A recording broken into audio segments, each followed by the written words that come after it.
यहाँ पे जानवरों की कीमत है, लेकिन एससी एसटी ओबीसी मुसलमान भाइयों की कीमत इस देश में नहीं है। ये बात आप जान लीजिए। कोई बोलने वाला नहीं, कोई लड़ने वाला नहीं। डॉक्टर बाबा साहब अम्बेडकर का संविधान ये बताता है कि ये देश हमारा है, तुम्हारे बाप का ये देश नहीं। ये बात आप जान लीजिए। ये जो बातें करते हैं बड़ी बड़ी, ये नहीं बताएंगे कि इस देश में, देश की आजादी में किसका खून सबसे ज्यादा बहा। आपको अगर कपड़े पहनने का अधिकार किसी ने दिलाया तो डॉक्टर बाबा साहब भीमराव अम्बेडकर ने दिलाया।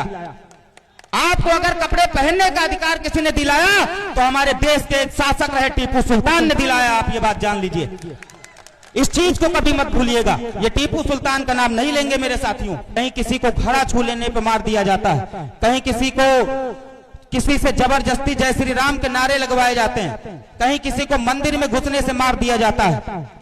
जो व्यक्ति आपके हाथ का छुआ पानी नहीं पी सकता तो संसद में जाके क्या आपकी लड़ाई को खाक लड़ेगा? ये बात आप जान लीजिए। असदुद्दीन ओवैसी साहब, आपने देखा होगा कि तमाम घटनाओं में, देश की तमाम घटनाओं में उनका तुरंत बयान आता है। हमारी बहन वर्तमान विधायक पल्लवी पटेल जी भी यहाँ पे नहीं है, मैं उनका नाम लेना चाहता हूं कि वो भी सदन के माध्यम से लगातार आप लोगों की लड़ाइयों को लड़ती। ऐसे लोगों का साथ देने की आपको जरूरत है। बाराबंकी से चलकर आए हुए बहुजन आर्मी के राष्ट्रीय अध्यक्ष बड़े भाई माननीय एडवोकेट देवा रावत जी से निवेदन करूंगा कि वह और समाज के बीच अपनी बातों का रखने का काम करें। जय जय जय जय जय भीम, जय भीम, जय भारत, जय संविधान। समय समय पर जन्मे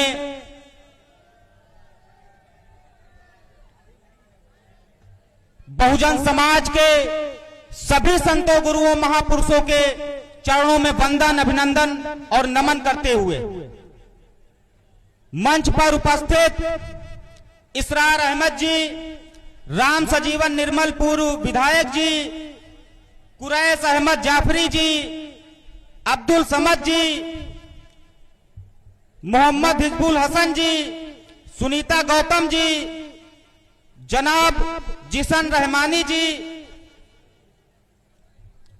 एवं इस चुनावी जनसभा में उपस्थित तमाम आम और आवाम और हमारे प्रिय साथी, बड़े व छोटे भाई, इस देश की आधी आबादी महिलाओं को मेरा सादर नमन और जय भीम।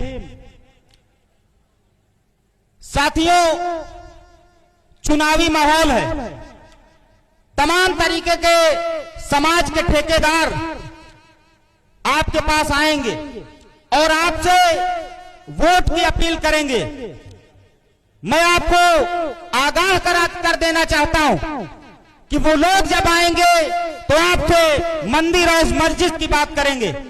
वो लोग जब आएंगे तो आपसे हिंदू और मुसलमान की बात करेंगे। लेकिन मेरे साथियों, आप अपनी हक और अधिकार पे अड़े रहना। आप बोलना कि 10 साल से तुम्हारी सरकार है, 10 साल से, और पूर्ण बहुमत की सरकार हम लोगों ने बनाई। क्या किया आपने हमारे भाइयों के लिए? क्या इस देश में महिलाएं सुरक्षित हैं? क्या इस देश में युवाओं को रोजगार मिल रहा है? क्या इस देश में अन्याय अत्याचार रुकने का नाम ले रहा है?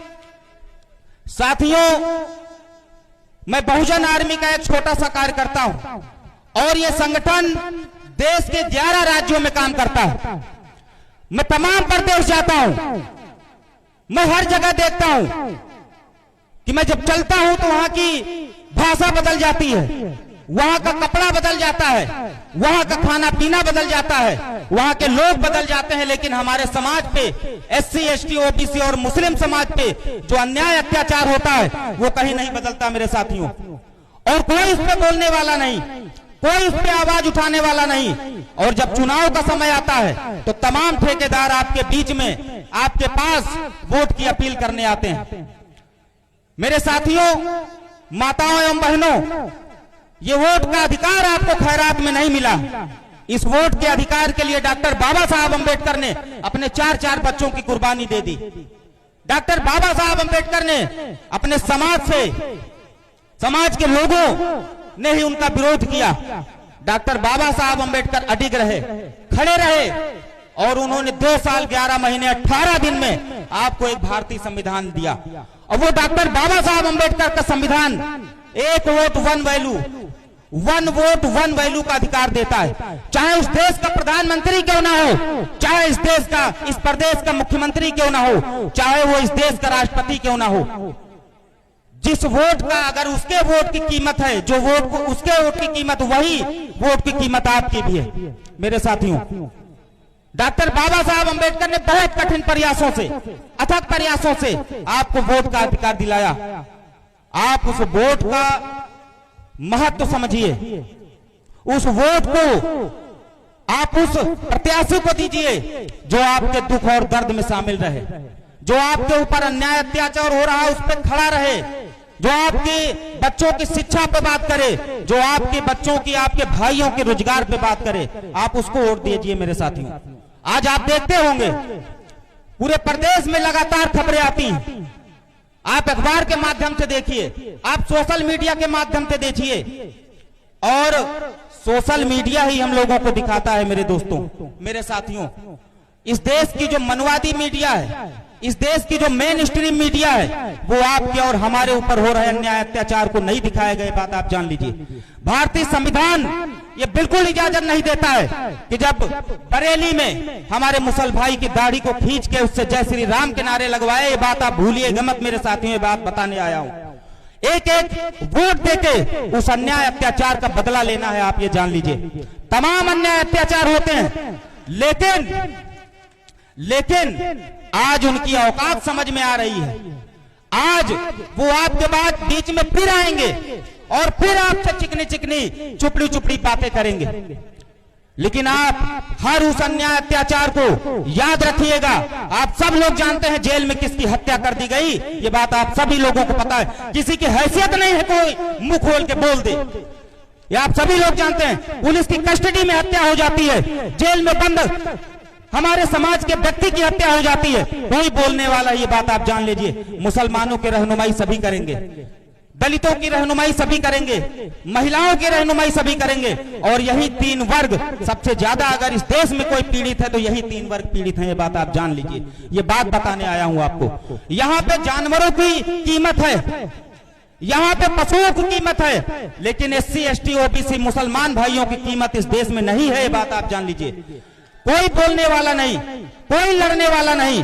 डॉक्टर बाबा साहब अंबेडकर का संविधान ये बताता है कि ये देश हमारा है, तुम्हारे बाप का ये देश नहीं है, बात आप जान लीजिए। ये जो बातें करते हैं बड़ी बड़ी, ये नहीं बताएंगे कि इस देश में, देश की आजादी में किसका खून सबसे ज्यादा बहा, ये आपको नहीं बताएंगे। एक समय था मेरे साथियों, मेरी माताओं बहनों, जो नहीं जानता मैं आपको बता दूं, एक समय था जब इस देश में मनुस्मृति लागू होती थी। मनुस्मृति से ये देश चला करता था, और वो मनुस्मृति हमको, आपको, जो यहाँ पे हमारी माताएं बैठी हैं, जो महिलाएं बैठी हैं, उनको कपड़े पहनने तक का अधिकार नहीं था मेरी माताओं बहनों, ये बात आप जान लीजिए। आपको अगर कपड़े पहनने का अधिकार किसी ने दिलाया तो डॉक्टर बाबा साहब भीमराव अंबेडकर ने दिलाया। आपको अगर कपड़े पहनने का अधिकार किसी ने दिलाया तो हमारे देश के एक शासक रहे टीपू सुल्तान ने दिलाया, आप ये बात जान लीजिए। इस चीज को कभी मत भूलिएगा, ये टीपू सुल्तान का नाम नहीं लेंगे मेरे साथियों, ये खाली आपको उलझाएंगे मंदिर और मस्जिद में। क्या आप बताइए कि मैं बिल्कुल खुश हूं, बिल्कुल खुश हूं कि इस देश में मंदिर बना, और जब वहां पर मस्जिद बनेगी तो भी मैं बहुत अच्छे से मैं जानता हूं कि तब भी मेरा जो यही रहेगा। लेकिन आप मेरे साथियों ये बताइए कि मंदिर आपको रोजगार देता है क्या? मंदिर आपको खाने को दे जाता है? मैं किसी धर्म पे टिप्पणी नहीं करूंगा। डॉक्टर बाबा साहब अंबेडकर का संविधान आर्टिकल 24 ये आजादी देता है कि मैं मंदिर जाऊंगा या मस्जिद जाऊंगा, मैं चर्च जाऊंगा या गुरुद्वारा जाऊंगा, ये मेरी आजादी। जबरदस्ती ना आपको कोई चर्च ले जा सकता है ना मंदिर ले जा सकता है। साथियों, जैसा कि मैं बता रहा था कि इस देश में जानवरों की संख्या भी है, जानवरों का सम्मान भी है। जो व्यक्ति जानवर पालता है उसका भी सम्मान करता है, उसकी भी इज्जत करता है, उसकी रखवाली करता है। लेकिन हमारे देश के कुछ नेता ऐसे हैं कि लगातार आप लोग वीडियो के माध्यम से देखते होंगे, कहीं मुसलमान भाइयों को पीटा जा रहा है, कहीं हमारे दलित भाइयों को पीटा जा रहा है, कहीं हमारी मुस्लिम भाइयों को पीटा जा रहा है। तमाम ऐसी घटनाएं आप लोग देखते होंगे। ये बात करते हैं मंगलसूत्र, ये कहते हैं कि मंगलसूत्र आपका छिन जाएगा। आप ये बताइए, मैं आप लोगों से जवाब चाहता हूं कि मंगलसूत्र ज्यादा जरूरी है कि कपड़े ज्यादा जरूरी हैं? आप बताइए। एक घटना आपने देखी होगी कि एक महिला को निर्वस्त्र करके उसको दौड़ाया गया और यहाँ के नेताओं के मुंह से एक शब्द नहीं निकला। ये बात आप जान लीजिए। ये सारी चीजें मैं बताने आया हूं। यहां पर हमारे नेता अभी आए नहीं, आने वाले हैं, असदुद्दीन ओवैसी साहब, आपने देखा होगा कि तमाम घटनाओं में, देश की तमाम घटनाओं में उनका तुरंत बयान आता है। हमारी बहन वर्तमान विधायक पल्लवी पटेल जी भी यहाँ पे नहीं है, मैं उनका नाम लेना चाहता हूं कि वो भी सदन के माध्यम से लगातार आप लोगों की लड़ाइयों को लड़ती। ऐसे लोगों का साथ देने की आपको जरूरत है। जब आप वोट का इस्तेमाल सोच समझ के करोगे, जब वोट का इस्तेमाल आप अपने समाज के व्यक्ति को दोगे, तो आपके लिए कानून बनेंगे, तो आपके ऊपर हो रहे अन्याय अत्याचार पे कानून बनाए जाएंगे, उनको रोका जाएगा, आपके बच्चों की शिक्षा पे काम होगा, आपकी रोजगार पे काम होगा। और वो तमाम, आज भी हमारा समाज, ये कहने में मुझे कोई संकोच नहीं है कि आज भी हमारे समाज में 80% लोग झोपड़ियों में रहते हैं। बात आप जान लीजिए। रहते कि नहीं रहते बताइए। और ये बात करेंगे कि देश बहुत ऊपर चला गया, देश बहुत ऊपर चला गया। मोदी जी जब 2014 में आए तो कहने लगे, अरे मेरे साथियों, हमारे दलित समाज को मत मारो, मुझे मार लो। और आज आप देखिए, क्या मोदी जी वीडियो नहीं देखते होंगे? क्या उनको नहीं पता होगा? क्या वो अखबार नहीं पढ़ते होंगे? क्या वो न्यूज चैनल नहीं देखते होंगे? तमाम रोज घटनाएं होती हैं हमारे समाज के साथ। मैं तो खाली समाज हित की बात करता हूं। और मैं एक बात बता दूं कि राजनैतिक मंच ये मेरा पहला है। 2018 से मैं संगठन चला रहा हूं, बहुजन आर्मी। अगर पहली बार मैंने राजनैतिक मंच पे साझा किया तो आज यहाँ का पहला दिन मेरा। साथियों, मुझे लगातार फोन आते हैं, कहीं से फोन आता है कि मेरे भाई को पुलिस वालों ने पकड़ के रखा है और 3 दिन हो गए, 4 दिन हो गए, उसको छोड़ नहीं रहे। कहीं पे ये सुनाई मिलता है कि हमारे भाई की हत्या हो गई, हमारे परिवार में अन्याय अत्याचार हुआ, कोई पुलिस वाला बोलने को तैयार नहीं। आप जान लीजिए, कौन लड़ता है आपकी लड़ाई बताइए? इस देश में चुनाव आएगा और चला जाएगा, आपके ऊपर अन्याय अत्याचार होगा। जो जिस व्यक्ति को आप नेता बनाओगे, सांसद बनाओगे, विधायक बनाओगे, वो 5 साल आपको दिखेगा नहीं। ये बात आप जान लो, 5 साल आपको नहीं दिखेगा। फिर आपकी लड़ाई अगर कोई लड़ने आएगा तो असदुद्दीन ओवैसी साहब आएंगे, पल्लवी पटेल जी आएंगे और देवा रावत आएगा। और यहाँ पे मंच पर खड़े हुए वो तमाम यंगस्टर साथी, चाहे वो मनीष राणा हो, प्रसंग कोरी हो, सुनील भाई हो, वो तमाम लोग आपकी लड़ाइयों को लड़ने का काम करेंगे। साथियों, ये चुनाव का समय है। आपको ये जरूर पता होना चाहिए कि आपका एक वोट ये तय करेगा कि आपके बच्चों को शिक्षा मिलेगी कि नहीं मिलेगी। आपका एक वोट ये तय करेगा कि आपके बच्चों की फीस माफ होगी या नहीं होगी। आपका एक वोट तय करेगा कि आपके जिले में स्कूल बनेगा कि नहीं बनेगा। आपका एक वोट तय करेगा कि आपके जिले में अस्पताल बनेगा कि नहीं बनेगा। आपका एक वोट तय करेगा कि आपके गांव की, आपके कस्बे की रोड बनेगी कि नहीं बनेगी। तो ये वोट की कीमत बहुत बड़ी है साथियों, माताओं बहनों। और इस वोट को आप बिल्कुल कहीं फर्जी तरीके से मत डालिए। मैं एक कहानी आपके सामने शेयर करूंगा। आप ये मत सोचिए कि मैं अकेला हूं, कुछ नहीं कर सकता, मैं अकेला सरकार नहीं बदल सकता। मैं आपके समक्ष एक कहानी शेयर करता हूं। एक जंगल था और उस जंगल में एक दिन आग लग गई और उस जंगल में तमाम तरीके के जीव जंतु, पशु पक्षी हुआ करते थे। और जब उस जंगल में आग लगी तो एक छोटी सी गौरैया थी। वो बार बार जाती और अपनी चोंच में पानी भरती और उस आग पे डालती, फिर जाती फिर अपनी चोंच में पानी भरती, फिर उस आग पे डालती। तो वहां पे जो बड़े बड़े जीव जंतु थे, पशु पक्षी थे, वो उस गौरैया को देख के हंस रहे थे।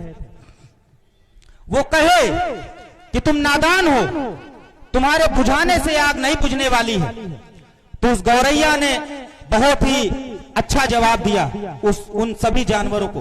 उसने कहा कि मुझे पता है कि मेरे बुझाने से आग नहीं बुझेगी, लेकिन कल जब इस आग का इतिहास लिखा जाएगा तो मेरा नाम आग बुझाने वालों में लिखा जाएगा और तुम सबका नाम तमाशा देखने वालों में लिखा जाएगा। ये बात आप जान लीजिए। तो यहाँ पे मौजूद हर वो व्यक्ति सरकार को बना सकता है और गिरा सकता है, आप जान लीजिए साथियों। और एक बात आप जान लीजिए कि आप ये मत समझिए कि अन्याय अत्याचार तो हो रहा है लेकिन मेरे ऊपर तो नहीं हो रहा, हमारे बगल वाले घर पे हो रहा है, हमारे गांव के बगल वाले गांव में हो रहा है, हमारे शहर के बगल वाले शहर में हो रहा है, या दूसरे प्रदेश में हो रहा है। तो मैं आपको बता दूं कि जलते घर को देखने वालों, फूस का छप्पर आपका है, आग के पीछे तेज हवा है, आगे मुकद्दर आपका है।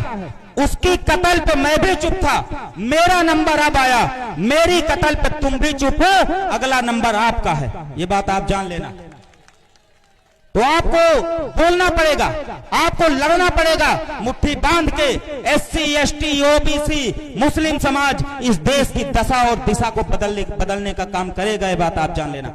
हम लोग कमजोर नहीं हैं, हम लोगों को कमजोर खाली कहा जाता है। हम लोगों के पास हुनर है, हम लोग मेहनत कश लोग हैं, कमेरा वर्ग के लोग हैं, हम लोग मेहनत करते हैं। हमारे समाज के लोग आज भी शिविरों में मर जाते हैं, हमारे समाज के लोग आज भी बड़ी बड़ी बिल्डिंगों को बनाते हैं, हमारे समाज के लोग आज भी सड़कें बनाते हैं, मकान बनाते हैं, हवेली बनाते हैं। लेकिन उनको क्या मिलता है? उनको खाली धोखा मिलता है। 2014 में जैसा अभी हमारे छोटे भाई प्रसंग जी ने कहा कि सबको वादा किया गया था, सभी से वादा किया गया था कि 15-15 लाख आएंगे। किसके खाते में 15 लाख आए? जरा हाथ उठाइए, हाथ उठाइए जिसके खाते में 15 लाख आए। और